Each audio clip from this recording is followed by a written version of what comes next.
আমিন ছাড়া সালাতের মধ্যে কোন জায়গায় জোরে হবে না, সব চুপে চুপে। সামি আল্লাহু লিমান হামিদা রাব্বানা লাকাল হামদ হামদান কাসীরান তাইয়িবান মুবারাকান ফি।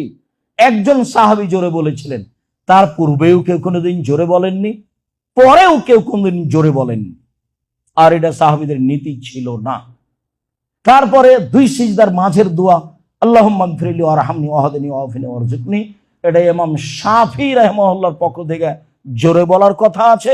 ভারত, বাংলাদেশ, পাকিস্তানে যারা চার মাঝহাবের কোন একটা মাঝহাব মানতে হবে বলেই মুসলিম পার্সোনাল ল খ্রিস্টানেরা চেয়েছিল,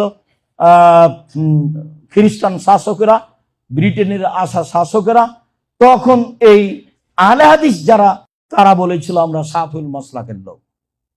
ওই সুবাদে এখনো যারা আহলে হাদিস বলে নিজেকে দাবি করে, অনেকেই মনে করে যে দুই সিজদার মাঝের দোয়া জোরে বলতে হবে। রাব্বানা লাকাল হামদ হামদান কাসীরান তাইয়িবান মুবারাকান ফি, এই দোয়া জোরে বলতে হবে। আপনার মনে রাখা ভালো হবে যে আমিন ছাড়া কোনো অংশ জোরে হবে না। কেন?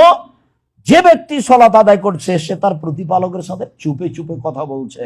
ইনাজিল্লাহ, সে আল্লাহর সাথে চুপে চুপে কথা বলছে, কথা আল্লাহর নবী বলেন।